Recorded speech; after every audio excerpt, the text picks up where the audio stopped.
నమస్తే న్యూస్ 24 తెలుగుకు స్వాగతం. నా పేరు యామిని. ముందుగా వార్తల్లోని ముఖ్యాంశాలు ఇప్పుడు చూద్దాం. వైసీపీ పార్టీ ప్రాథమిక సభ్యత్వానికి పదవులకు జిల్లా గ్రంథాలయ చైర్మన్ పదవికి సువ్వారి గాంధీ కుటుంబం గుడ్ బై చెప్పింది. శనివారం పట్టణంలో ఆయన కార్యాలయంలో విలేకరుల సమావేశం నిర్వహించారు.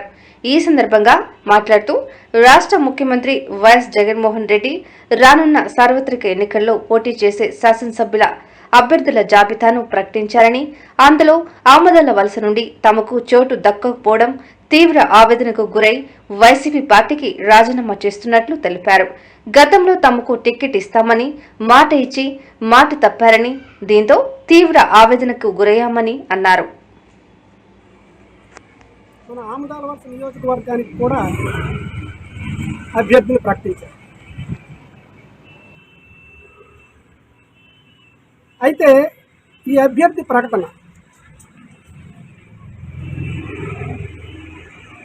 గతంలో మాకు మాటిచ్చి మాట తప్పి ఈరోజు వేరే అభ్యర్థికి ప్రకటన చేయడం జరిగింది. అది మీరందరూ చూశారు. ఈరోజు పత్రికల్లో మీడియాలో వచ్చిన విషయాన్ని మీరు చూడడం జరిగింది. ఈ విషయం పట్ల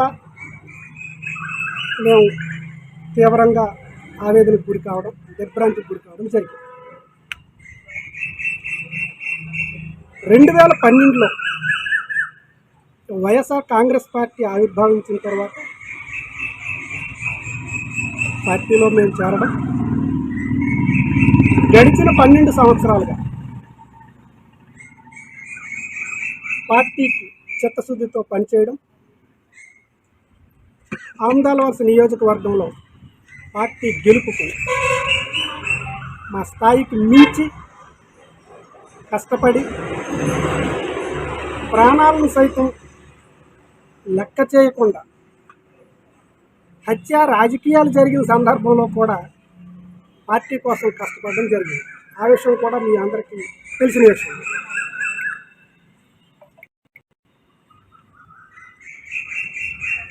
ఇటువంటి పరిస్థితుల్లో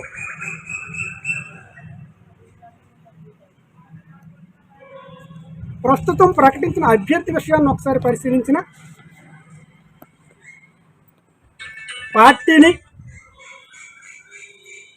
నమ్ముకున్న కార్యకర్తలను, నాయకులను పూర్తిగా నెట్టేట ముంచి వందల కోట్ల అవినీతి ఆరోపణల్లో చిక్కుకున్న వ్యక్తి,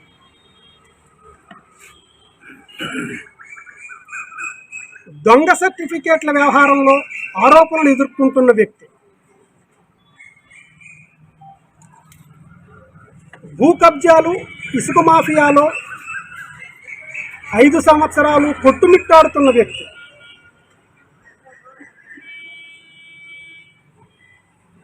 గుడి బంగారం దొంగతనం విషయంలో ఆరోపణలు ఎదుర్కొంటున్న వ్యక్తి. ఇటువంటి వ్యక్తిని అభ్యర్థిగా ప్రకటించడం వలన అవినీతికి పార్టీ మద్దతిస్తుందన్న అభిప్రాయం ప్రజలకు కలిగే పరిస్థితి ఉందని కూడా మేము భావించాం.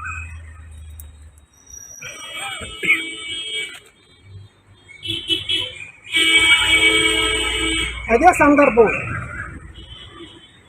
మా విషయాన్ని కూడా పరిశీలిస్తే పార్టీ అధికారంలో లేని రోజుల్లో సుమారు 1000 మంది పింఛన్దారులు వైఎస్ఆర్ కాంగ్రెస్ పార్టీకి ఓటేశారన్న కారణంగా గత తెలుగుదేశం పార్టీ ప్రభుత్వం తొలగించిన రోజు న్యాయస్థానాల్లో పోరాడి ప్రతి ఒక్కరికి న్యాయం చేసిన పరిస్థితిని కూడా మీకు ఈ సందర్భంగా గుర్తు చేస్తున్నారు. అలాగే వైఎస్ఆర్ కాంగ్రెస్ పార్టీ సానుభూతి పరులుగా ఉన్న సర్పంచుల చెక్ పవర్లు తీసిన సందర్భంలో కానీ, తెలుగుదేశం పార్టీ ప్రభుత్వం అధికారంలో ఉన్న కాలంలో నీరు చెట్టు పనుల అవినీతి పనుల్లో కానీ, ఎన్ఆర్ఈజీఎస్ సిసి రోడ్లు, జన్మభూమి కమిటీల అక్రమాలపై అడుగడుగునా పోరాడి పార్టీ శ్రేణులను కార్యకర్తలను నాయకులను కాపాడుకోవడానికి